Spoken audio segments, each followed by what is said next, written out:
Ulorap Battle League, Bumagagi Batres at titulo 2024 dito sa Branded Muñoz QC. Pulo, magingay! Yeah! Maraming salamat palagi sa Branded sa pagpapairam ng venue, Hypebeat, Black Manila, Real Jokes, R&R, Ship Clothing. At ang laban na to ay titulo 2024 at ang magkakampiyon neto sa October ng finals natin, ang mananalo ay magkakaroon ng 69,000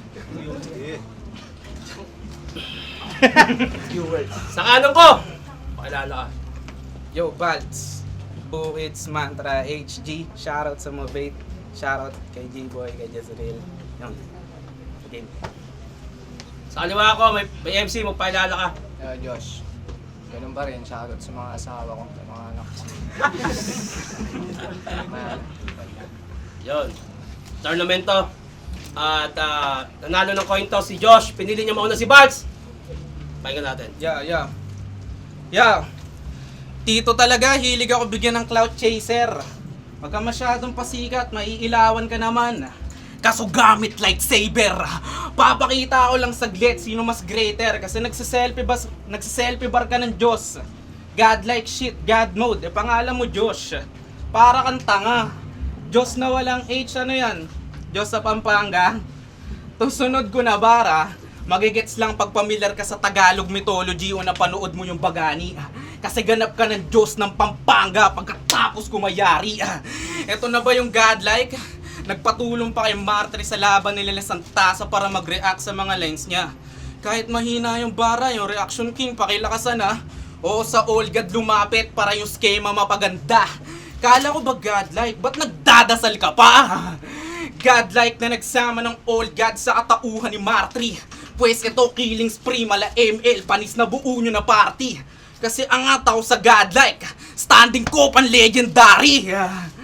Isang battle sinakal-sakal siya ni Abel, di man lang siya nakakontra. Habang sakal, nag-aantay lang ng re-rescue. Nagmukha siyang bitch mga kosa. Sa R&R na yung venue. Di ka man lang nakaporma. Tas papag-asa ka sa mananapak talaga. Man, I'll wreck this bitch. Kahit putol-putol video ng pulo, boy, o giring clip. Malupit sa music. Kahit pa Adobe o FL Studio, kilala nyo ako.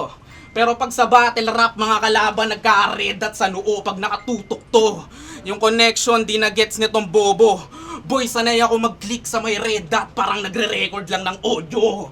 Ganyang kumombo. Tol, hindi tunog corny. Gusto niya ng titulo, ito rights only. Ito mabilis lang na story. Bata pa lang ako, gusto ko na talaga maging artist. Kaya para sa batang ako, dapat sinaksak mo si Josh ng lapis. Grabe yung plot twist, unang round ng tour nakamuntika na siya. Kala niya panalo yung kalaban, grabe yung kaba. Pawis na malamig at kabog sa dibdib, talagang damandama. Paano mo magagawa mambarako kung santasa pa lang nagpapalpitate ka na? Yo, titulo dreams, ulul babay na sa bracket. Wala ka ng pag-asa namang upset. Wala ka ng pag-asa namang upset. Kinatay ng lubos, huling hantungan niya tong branded. Siya'y aking kinarne. Saktong-sakto lang sa market. Tayo, muna pa, pakinggan natin Josh. Sinakal daw ako ni Abel. Naku, mahina tol, masyadong matabang yan. Nung nangyari yun sa R&R, kaya napatanong ako ng alabang mananapak dyan. Ano, game? Kasi puro sakal lang yung pre. Kung saan masakalin din kita ngayon? Joke lang ngayon, wala akong kamay ngayon. Game! Naka-step up ka ng round 2! Wow! Anong congrats doon? Nag-improve katangahan mo? Pwes kamalasan to! Nasigmura mong kainin si Tikas nang dahil lang sa katakawan mo. Kaya nung nalaman ko yung matchup na to, ayoko na lang tumuloy sana. Nung nalaman kong ikaw makakalaban ko, nawalan ako ng gana. Kasi ito lang, si Balts, seryoso. Yung exit ng round 1 last year, tas nakaangat ngayon kasi babae yung unang kalaban ako. Ikaw dapat magre-reward sa sarili mo ng panalo, pero bakit Eva pa yung nagbigay sa'yo? Tingin mo ba? Andyan ka ngayon? Kung si Santasa kalaban mo kahit sino sa bracket bukod kay Tikas at Martre. Di ba bad trip? O baka sinadya ni Kuyang ibulgar na si Tikasin yung ka-third party, pero biro lang. Ayoko gumamit ng issue para lamang manalo sa laban na to. Ayos ba bro? Kala mo konsentidor mong tropa kasi pagtatakpan ko kayo. Pero tama na po. Alam ko naiilang ka na sa anggulo na to at hindi mo yun maitatanggi pa. Pagtapos na itong laban, si Jazz bigla magtatataka. Kasi grabe aba, nakakatangina ka at nakakahiya talaga.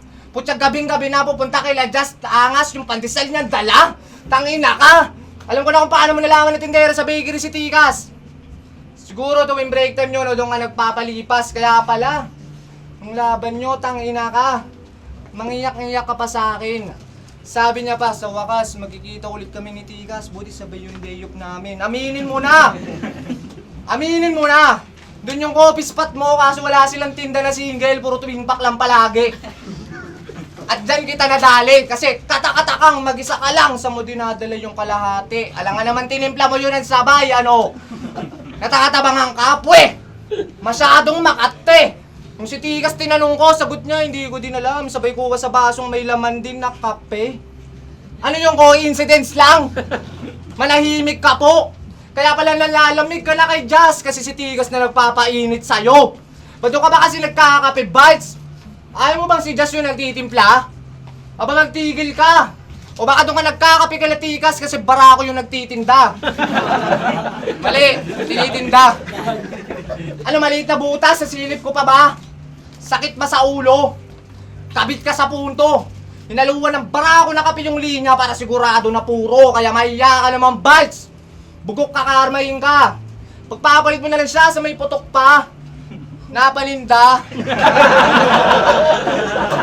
Kaya ano na, Erwin, nabutasan kita, hindi lang pilas, punit. Pasensya na kung sumobra yung gilas kulit kasi matigas gumeto ng panira sa net. Kahit kayo nakita nyong pati si Tikas kabit. Ano sa gasaba yung dila? Eh paano? Umarang ka sa daanan. Dami ko pa nga sana yung inangkas mo nakaraan eh, kaso wag na. Baka umaba lang usapan o sige ibahin natin yung usapan. Alam ko may galit ka kay kuya dahil bumiti na ba't sa'yo, hindi na tinatanong kung bakit o dahil. Hindi mo kami maloloko, Mr. Peebles. Alam kong gusto mo ng pangil sa pangil. Kasi Bonjing at Monggi itong pinadala. At mas pinalala. Dahil yung angad mong PSP, pangit sa pogi pala. O wag ka na umangal, Balz, hindi mo alam ang tunay na storya. Hindi lang to boka. Alam mo bang anak ka ni Phoebus kay Ate Luxoria? Anak na may-ari ng malaki na liga, oh. Congrats nyo yan. Kaya pala mainit sa kada laban to kasi. Gasol pinagmulan. Kaya ano na, son of the Panotski? Mababaw ba? Yung sugat di malalim. Paki ko, at least busog-busog sila sa aking hinain at malusog-lusog pasulat ko sa'yo kung susumahin tong may pagasol-gasol malalasog-lasog sa akin. O baka nagtatampo ka na? Diyos mio, bading! Eh kitang-kita naman ng mga taong durog na durog kasiin o pinasingaw. Itong ampaw. Pero isipin mo din na kung mawawalan ka man ng apoy, yan na si Kiko Matching. Limang apoy para sa Yoya. At bago ko tapusin tong round ko, huwag ka sumabat. Kailangan ko pa ba sabihin na kailangan pa ba galingan para lang malalo nila maintindihan na di kain dapat tama ganito ba na to para lang malaman mo na ulul anak ka ni Phoebus Kupal. Ano ang bahala? Pakinggan natin, Bads! Porket wala ng rules, nandadamay ng jowa. Kala niya may mauuto. Tanga, pinatunayan mo lang na wala ka talagang dugong pulo. Yo, may mga tao talaga mukhang bingot eh, no? Diba, Josh? Ang weird mo, pre. Sa lahat ng bingot, ito lang yung may kumpleto na bigote. Tas piling babaero, Josh, dapat gumising ka. Pag sinabi ng mga anak-anak mo ko ng bingot, nagbibiro lang sila. Tangina mo bingot! Bingot ka, Josh, aking pang isisigaw. Tumukang PWD, bibigyan ko ng discount. O, diba? Nagmukha siyang bingot kahit hindi naman talaga. Ganyan gumawa ng linya, Josh, nagmamarka. Eto na ba yung rider ng Foodpanda na marami raw asawa, ululbistado ka na? Pag nagtatampo yung EA, bigay ka agad yung luho. Tamang kupet ng burger sa order ng customer, ayun. Meron na siya pansuyo. Pero yung angas niya, agad na rin matutuldukan. Foodpanda rider ka nga. Yan dala mo, nilalamong ko lang. Ilang beses ka na sinito sa panggagaya mo ng linya. Nila-invite mo na yung solid line, bawal overtaken. pedestrian lane, pakang linya mo, scratch ka pan Supreme Peace, lechon, tunay yan, tangina ang dami. Baka maubos lang oras natin, baka pag binanggit, maubos lang oras natin dito. Buong highlight ng karir mo, puro nakaulang iho. Kaya sad life kasi mas tumatak pa yung line bite kesa sa sinulat mo pa mismo. Mga barang, ibang klase ang trip mo. Mga balang gamit na, aba pinupulot pa. Kung laman ng baril mo, tinggadi na yung puputok pa. Ito na ba yung source mo, Jabo? Binibigyan ka ba na ito ng bagong sheets? Josh na nagtutulak ng greens, ano yan? Kangkong chips? Josh Mohi ka! Yung reference sakto dyan. Kasi pagtapos nito, matik pupulutin siya sa kangkungan. Ewan ko na lang kung makatayo yan sa suntok na malaol, makikita ng mga tao online. Total trip mo mag-smoke, I'm sending you to the most high. Ano? Ididis mo na ng mantra? Ako nagagawa para sa'yo. Si Lak sa pulo lang nananalo. Si Lum sa Facebook lang malakas manggago. Si Belse may sakit sa bato. Si J-Doc nag-finals na't lahat, wala pa rin sa flip-top nako. Si Andros nag-i-starter masyado. Habang si J-Ray dudurugin ko lang pag nasa semis na ako. With buds, ba't mo naman dinidis mga grupo mo? Parang tanga to. Ulul sinadya akong ibaba yung mantra para makalibil naman kayo. Kasi limitless sokreo, parehos lang bogchi. Mga MC typical. Lagay nila parang OOC. Gagawin kong critical. Tay, paano ba natin, Josh? Nakakala. Hindi ako magre-record. Halika. Usap tayo.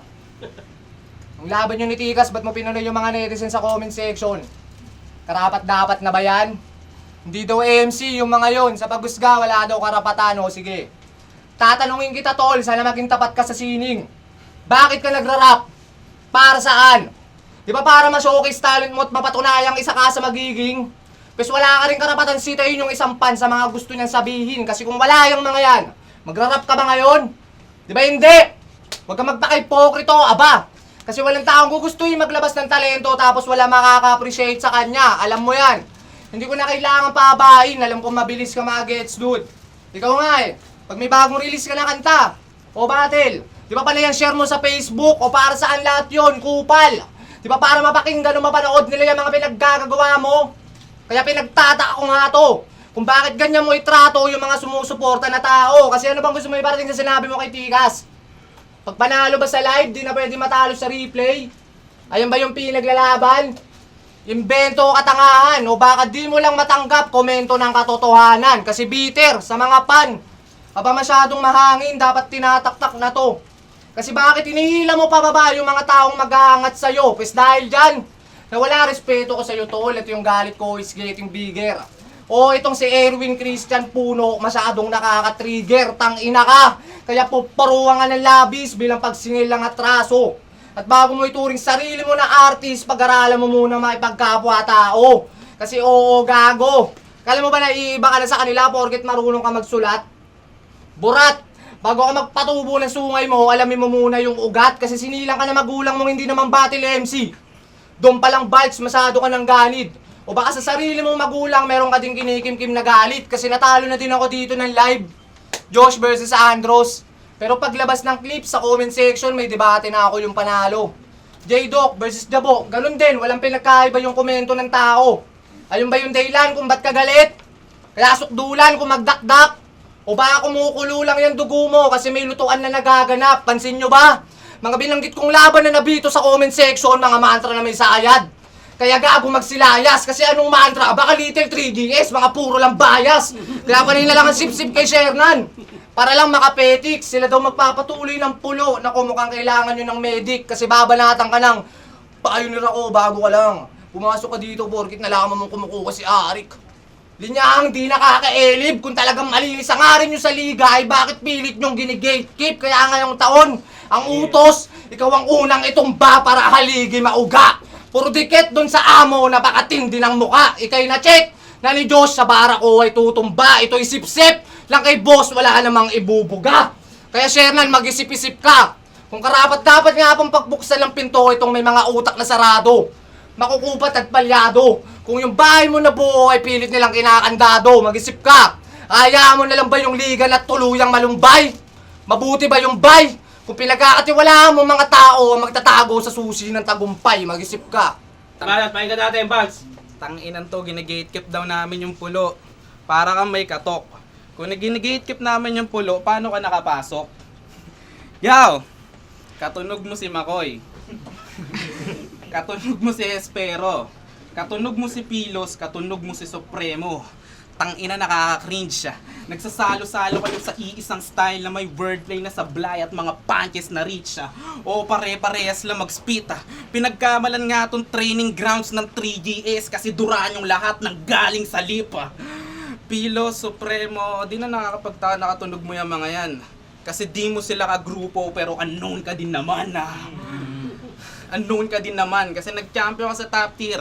Kaso na natiling no-namer. Walang tumatak na haymaker. Walang nababahala kahit galing ka ng top parang baog na explainer. Kasi sabi mo ay na fuck that shit. Wala namang problema sa line making. Kaso kadiri pag ganyan palagi yung bitaw. Tamang sita sa lumang verses. Masyado ka pang hilaw. Binabattle mo, mahinang version ko. Dinudurog ko, malakas na ikaw. Tas tamang comment ka pa sa poster ng congrats na kaagad sa hindi naman ako magsisemis. Mind games mo pambata. I hate the way that you walk, the way that you talk. I hate the way that you dress, putang ina ka. Si Drake nga di umaaming talo. Kahit body bag na di mas bitch ka pa sa kanya. Kendrick pati Drake reference aking pang isasagad. Kita nilang sa pulo ako yung future. I'm really like that. Kaya nga John Adios pagkalapat ng Jabat Cross. Di niya kapatid si Bimbi pero may tama sa ulo si Kuya Josh. Isang malaking kupal boss. Inaas ko sa kanya yung mantra na nagsusulatan. Kanyang ginigiit. Kung sinulatan ko si Andros tas tinalo ka niya, edi alam mo sa sulat ko di ka hihigit. Hindi ka nagmamatter sa liga. Yan akin na breakdown. Pero ngayon may bilang ka na. Standing 8 count. Binaong ka na ni Andros last tour na. Nanatili pa din na stupid. Ngayong mantra na naman kaharap mo. Tadhana na nagpukit. Gaya last year, pangalan mo na naman magkakaroon ng guhit. Ganyan talaga pag mantra. Inuulit-ulit. Inuulit-ulit. Inuulit-ulit.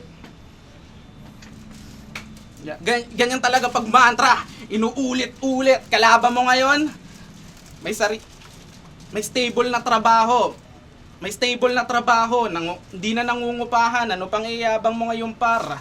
Nakapag-invest na rin sa maliit na studio. Sa sarili ko pang lugar. Anong rason ba't lahat ng iyon kailangan pang ibulgar? Ito'y paalala lang kay Josh na di siya mananalo pag yung kalaban may resibot na pundar. Time. Tayo, muling ba? Pakinggan natin, Josh. Grabe yung linya. Talagang gumuguwit. Ganito pag mantra. Inuulit-ulit. Inuulit-ulit. Tangina mo, inuulit-ulit. Ang lakas ng tama mo, hoy. Wala kang guwit sa puwit. Ha! Game! Game! Last round, pre. Nangyari lang. Ha! Maligayang pagbati para sa putang amang to. Ngayong rounds talakayin natin yung pagkukupal mo. Naalala nyo ba? Balch versus Charisma. Dinamay anak niya doon pero hindi siya pumalag. Isa kang dakila na duwag. Ironic na hilig magbanggit ng laging bolin. Itong wala palang bayag. Kaya mga anak ko subukan mong idamay. Tsak tataob to.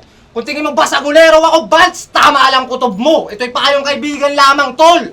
Kaya binubuod ko. Kasi bago ka bumuo ng bata, Balch, dapat bulob mo.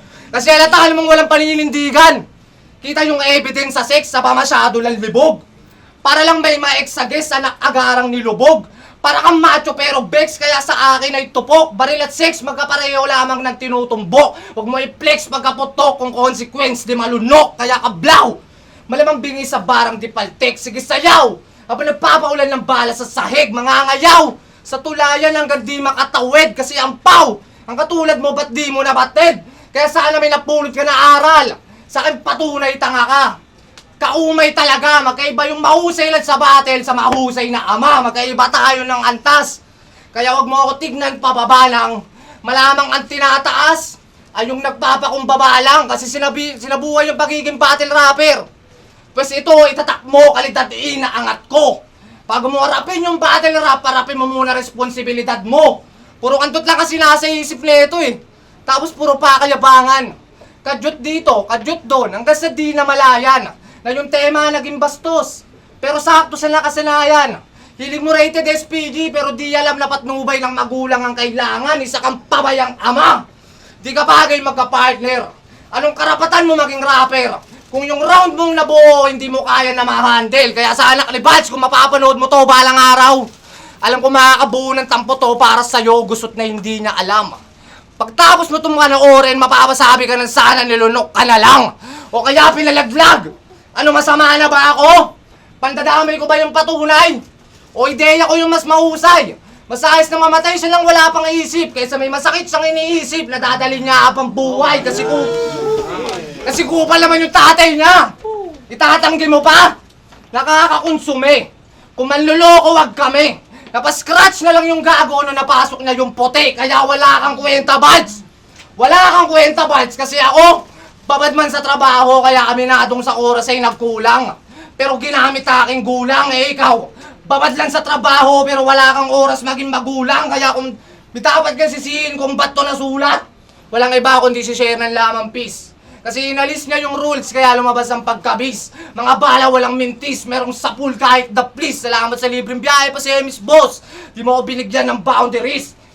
Tsaka kung mapipiko man to, di ako natatakot sa'yo, pre. Bugok kamote. Anong panama mo sa taong kaya magtago sa poste? Kasi oo na, ako napayat. Pero mangangaray ka po kahit baliktarin pa to. Anong pakiramdam na yung payat pa yung papatay sa'yo? Kaya wala kang karapatan si Tayin ako na nagdrama lang ako buong round. Tol, hindi ko yung gawain. Hindi ganun ang arin pagkat sampal kung susumahin. Dahil yung tinatawag mong payat, may mas mabigat pa na pasanin. Ay, palampakan natin yung lawan na yan. Pulo, Rap Battle League. Bumagagi Battery. Titulo 2024. Wala, isang beses pa magingay. Yeah! Branded, Hypebeat, Black Manila, Real Jokes, R&R, Ship Floating, at ang boto ng hurado, 3-2! Para kay Josh. Yun, shoutout kay Juan Paulo, kay Daniel Ace Muina, sa mga tropa rito, Limitless Tol. Ayun, salamat. Josh. Yo, pero para sa akin, dito na laban, isa ako sa bumoto kay Balts. Para sa akin yung round 1, pero para sa akin yung round 1, mas naging maganda yung mga dala ni Balts kaysa kay Josh. Kasi ang naging factor siguro yung pagkuha ng angulo, yung kay Josh kasi yung kay Tikas Queen Bakery, dun talaga effective niya laban sa mga angles ni Balts na mas feeling ko mas malakas yun yung mga round 1 niya. Tapos round 2, ang ganda ng punto ni Josh, kaya para sa akin kay Josh yung round 2 na yun. Tapos, yun, round 3 yun, papilian lang siguro patripan lang na angle para sa akin. Mas natripan ko yung angle ni Balt sa round 3, kaya 1-3 para sa Mas bibigay ko unang round binigay ko kay Josh, feeling ko mas nakuha ng energy niya. Round 2 binigay ko kay Balts, although maganda pa rin yung energy ni Josh, mas gusto ko yung angle ni Balts kasi pero sa dami ng angle. Pero itong yung kay Balts talagang ginawa pa niyang atake kay Josh, habang si Josh medyo parang mas general na yung atake yung buong mantra. Sa third round doon nagkatalo, may stumble si Balts sa dulo, kahit maganda na yung flow niya, marami siyang mga haymakers, habang si Josh yung pinakamalakas na round na nakuha niya yung decision. Yo, Arts Barashi, ingili ka.